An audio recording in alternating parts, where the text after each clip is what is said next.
on November 24th. Our church remembers the many Catholic martyrs of Vietnam. The tortures these individuals underwent are considered by the Vatican to be among the worst in the history of Christian martyrdom.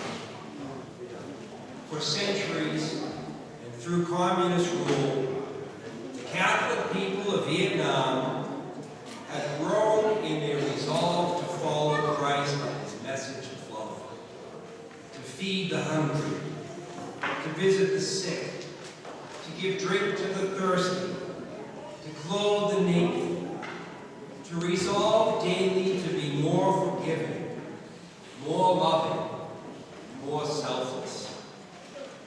Your community's support of each other allows God's grace to work these miracles in your midst. In our first reading today, there is much fear about Saul, but he assures them that he has been converted, changed, being thrown from his horse and hearing the voice of Jesus calling him to new life. But Saul was a murderer. He was their arch enemy. How could someone change? Well, Jesus Christ can do amazing things with his grace. And if we cooperate, he will do amazing things in our lives. Saul, became the greatest preacher of our faith.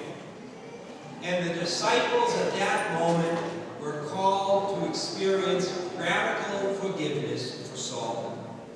The same sort of radical forgiveness that Jesus had shown them after their betrayal, denial, and their running away during his darkest hours.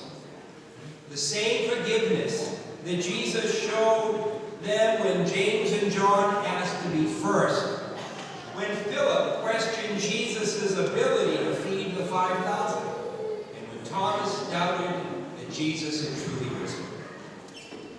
Radical forgiveness is at the center of our faith.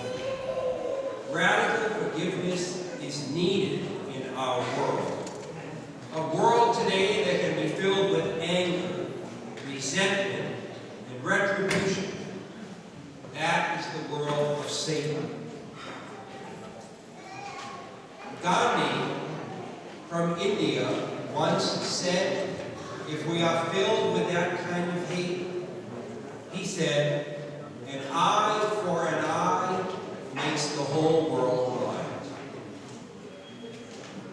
In today's first reading, the disciples are called to practice the love, mercy, and radical forgiveness of Christ to young Saul. The same love, mercy, and radical forgiveness that Christ had shown to them. Remaining connected to the vine, Jesus Christ, their branches blossom with grace and strength to walk in the newness of life with Christ who is theirs.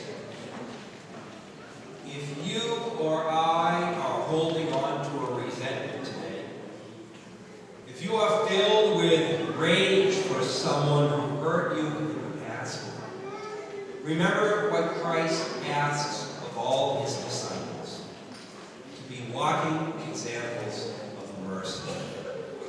This only comes in life when we are strengthened by the sacraments, remembering that we are branches uniquely connected to the vine, Jesus Christ.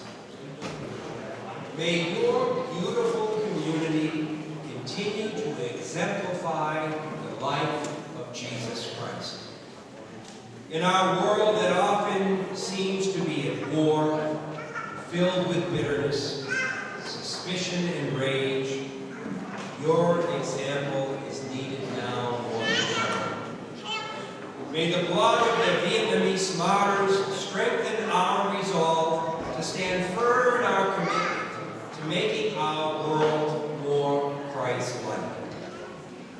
In Evangelii Gaudium, Pope Francis says, in these first two Christian millennia,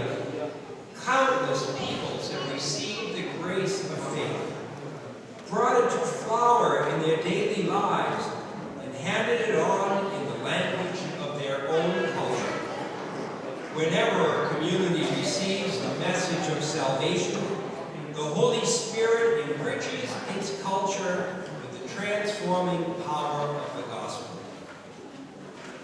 Sacred Heart Parish and the Archdiocese of Boston have been positively transformed by you, the Vietnamese Catholic community.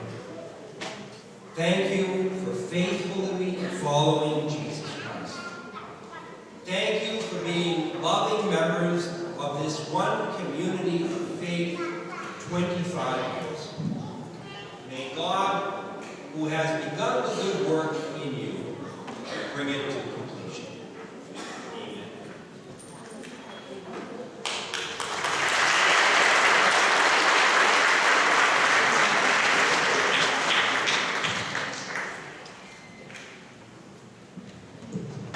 Thánh lễ hôm nay nhắc nhở chúng ta đức tin của giáo hội. Đức tin trong Đức Kitô biến đổi văn hóa ở trong mỗi người chúng ta.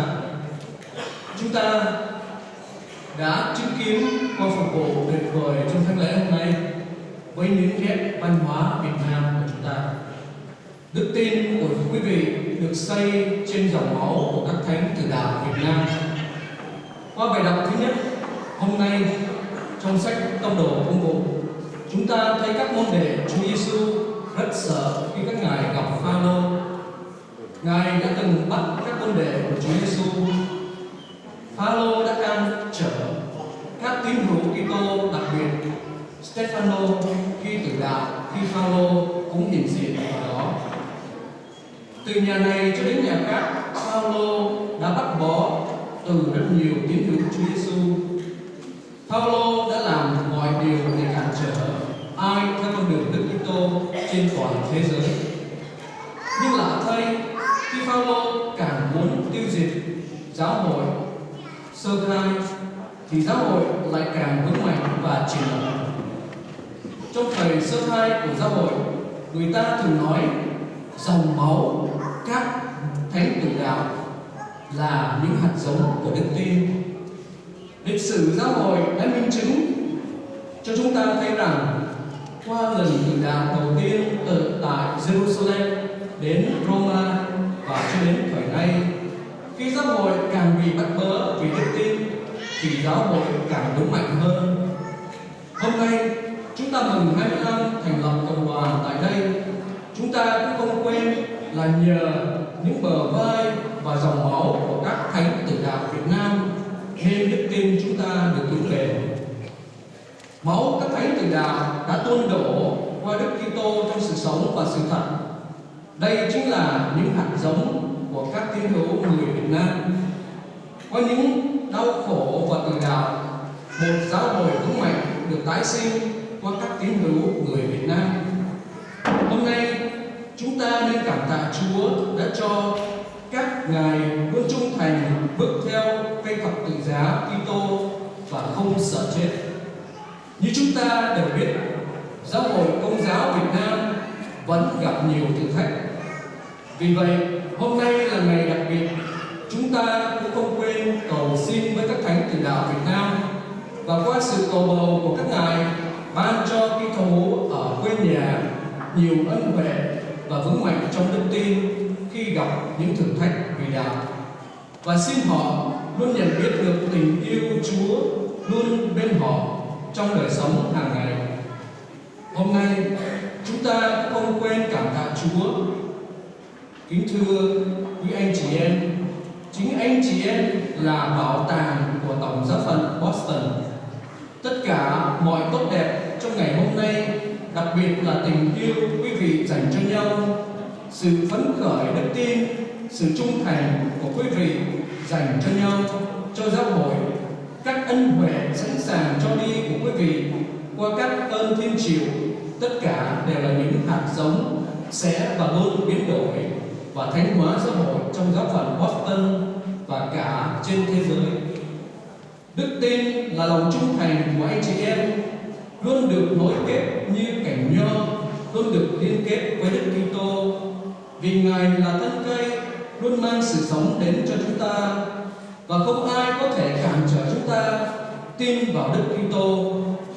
Thánh dâu Gioan Phaolô đề nghị khi phong 118 vị từ đạo Việt Nam cũng từng nói rằng các ngài là nhân chứng cho một Thiên Chúa là Chúa của trời đất. Các ngài đã chết vì đức tin trong Đức Kitô và đã không chối bỏ Thiên Chúa.